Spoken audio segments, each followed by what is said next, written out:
ng ano, ng tawag nito. Ito to. Cheese powder. Ano, cheese powder. Gawin kong cheese stick.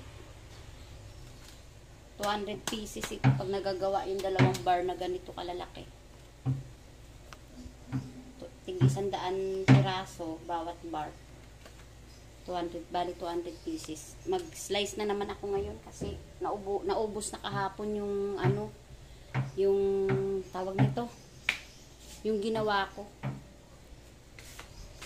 Madali lang naman gawin yan.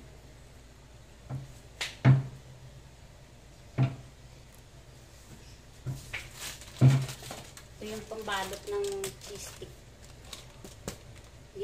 Ginawa ko dito, ginawa kong 1/4 ito.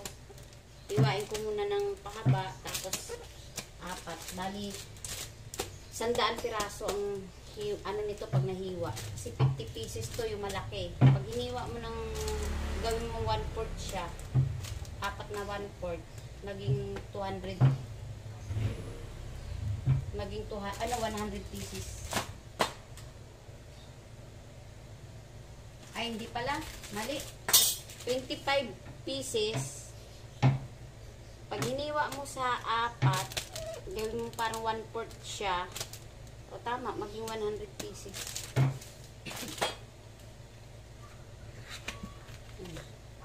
Simulan ko na tong dalawang box.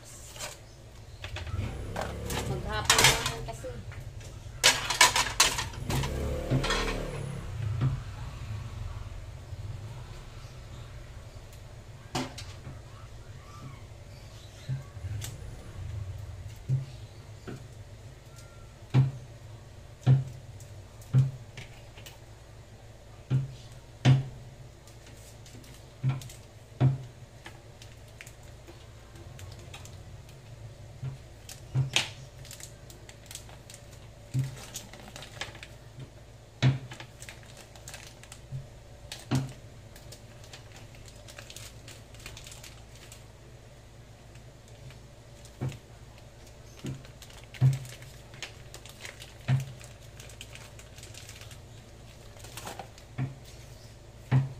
Diba ganito yan, kalaki. Yan.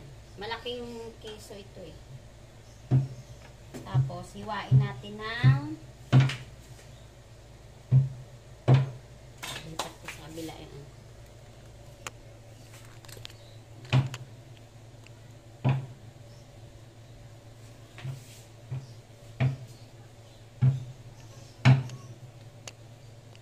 Parang lasing naman tong cellphone ko. Hiwain natin ng paganito. Yan. Ito. Pinutol ko. Tapos, hiwain natin ng pa-slide naman, paganyan.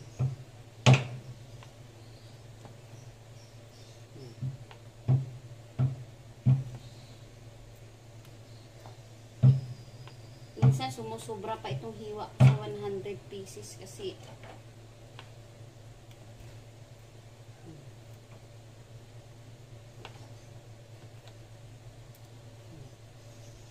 tapos ito na. Hiwain na natin ng pagganon. Ayan, malaki na siya, 'di ba? Hatiin mo pa ng pagganyan. Ano lang.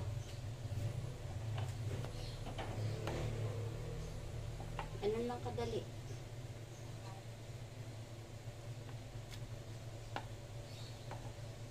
Araw-araw malinis na dito yung ano, yung labas na yung puhunan.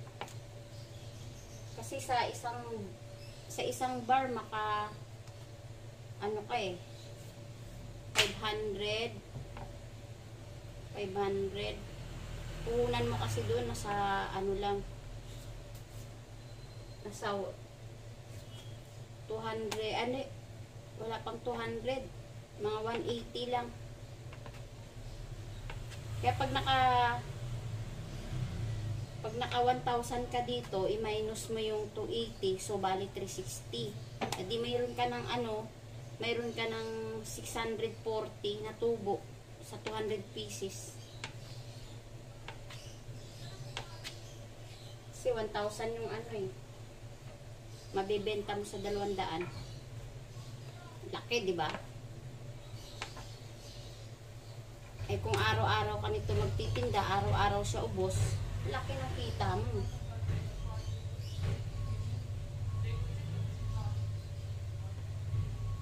May kasabay pa na price to.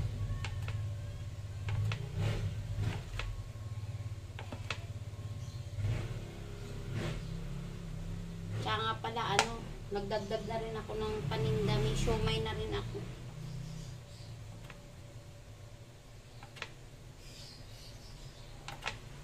Kailangan, may estudyante ako eh.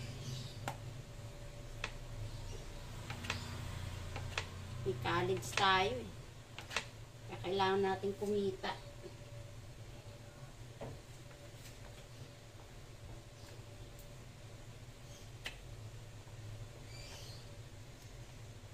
Yung tinda namin dito sa loob, sa bahay, sa gate, halo-halo.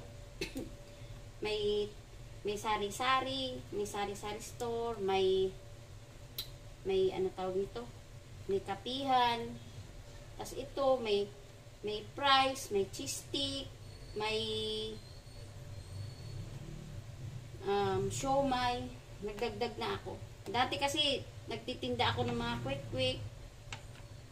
Siomay lang muna itininda ko ngayon kasi gawa ng apo ko walang tututok kasi. Nag-aaral mami niya. Asawa niya naman may trabaho din. Kapihan din. Doon may mga tao sila doon, dito wala. Kasi bahay sa bahay lang kasi ito eh. Doon naman sa ano yun, sa cart. Kaya may tao sila doon, dalawa yung tao nila.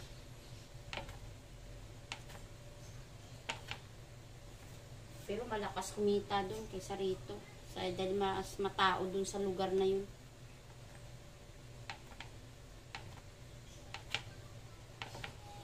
Ayan, natapos na natin yung isang bar.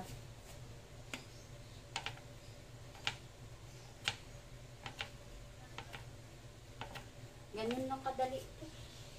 Tapos babalutin nyo na.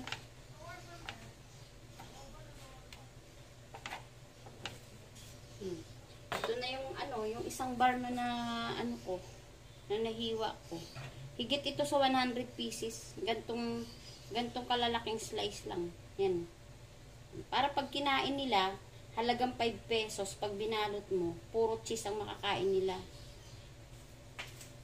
Ganun lang. Ganun pa rin yung isa. Ito na yung natin. Natapos nating cheese stick. Higit 200 pieces ito. Yung nagawa ko. Higit 200 pieces. Tapos na. Ngayon, magbabalot na lang tayo. Yung pambalot naman niya, yung pinalalambot ko lang kasi medyo tawag nito. Baka madurog kasi pag inopen ko agad. Ayan, palalambutin muna yan bago siya kalas-kalasin. Ganun lang yung kadali. Try natin. Parang malambot na kasi siya.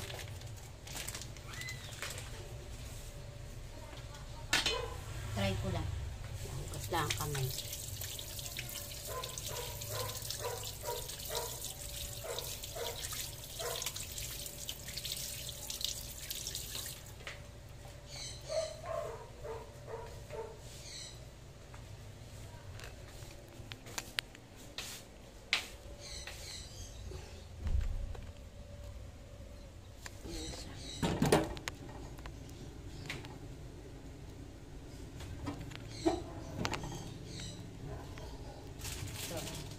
Parang malambot na, pwede na siyang kalasin. Parang nabaan. Parang nabaan siya. Ay, di bali. Siguro sa paglagay ng ng asawa ko to, kaya pagsampa-sampa sa motor. Ano, bali siya, oh. Mahirap pa man din yun ito pagbalik. Gagawa natin ng paraan kasi sayang.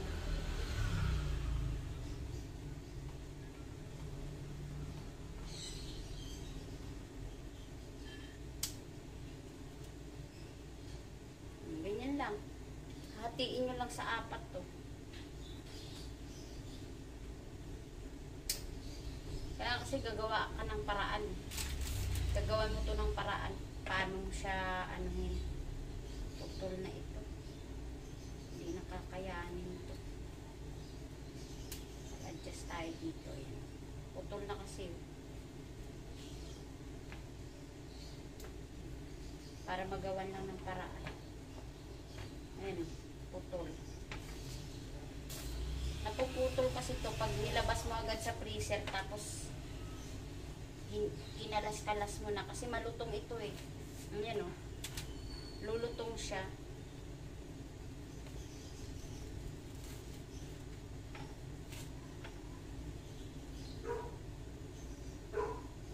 Ayan o. Ay, maganda yung ano niya.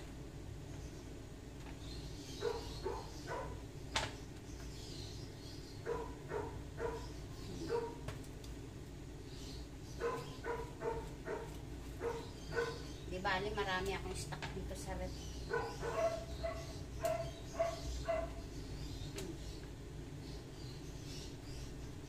Hindi maganda yung ano niya. Tapon na natin ito. Wala akong.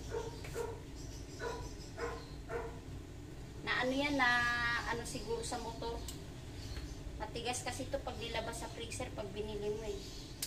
Nayupi.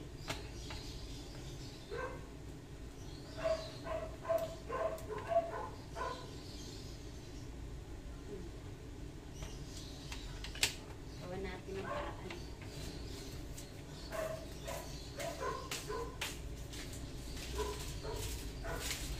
Ito yung natira kong nakaraan. Yung kalas-kalas na.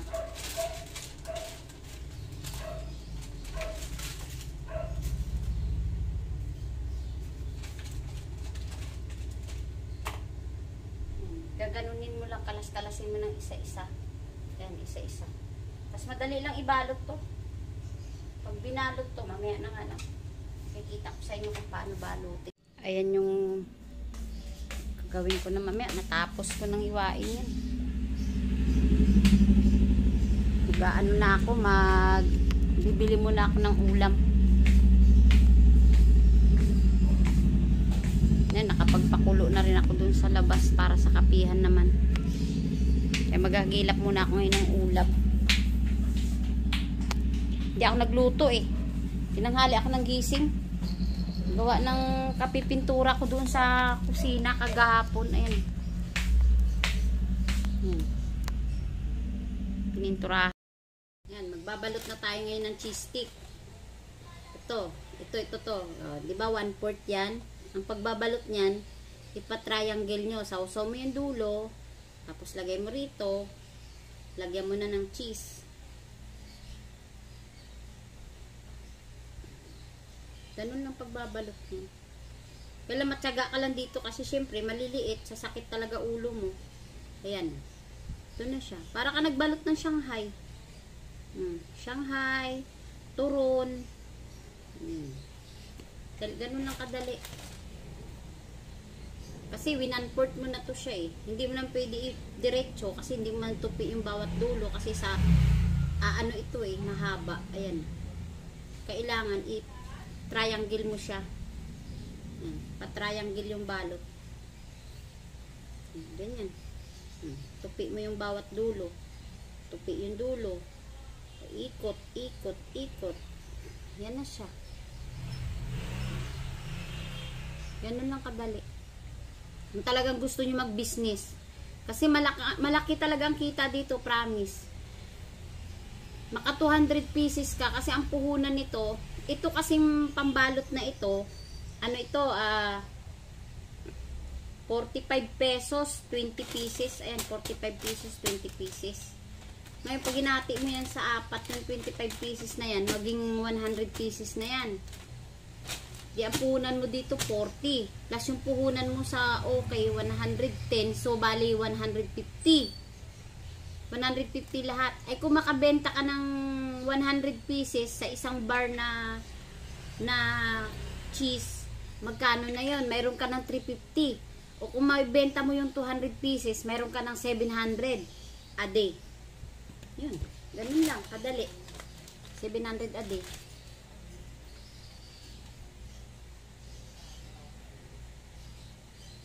Dito pa lang yan sa cheese stick, 700 a day ka na. Ay kung may iba ka pang isasama dito, katulad yan, mag-quick-quick ka, ano ka, fishbowl. Alam nyo, lahat, dito lang namin kinukuha yung transpo namin. Lahat. Walang trabaho ngayon asawa ko. Kasi retired na siya. Wala rin akong trabaho. Lahat dito namin kinukuha yung mga panggastos. Bayad namin sa bahay, ilaw, tubig, pagkain, school ng anak ko. Dito namin lahat kinukuha. Lahat ng transpo namin dito sa paninda namin na to. Wala kami ibang pagkukunan. Dito lang talaga. Meron naman kaming hindi naman sa pagmamayabang. Meron naman kaming sasakyan. Kaso, sa Grab. Yun, dagdag rin yun. Dagdag income din ng asawa ko yun. Kasi boundaryhan lang naman ang kinukuha niya doon sa aming sasakyan. Ganun lang kadali. Additional business natin siomay. Ayan. Meron akong siomay na pork. Tapos gyoza. Dumpling yan. Tapos ayan yung mga sausawan niya.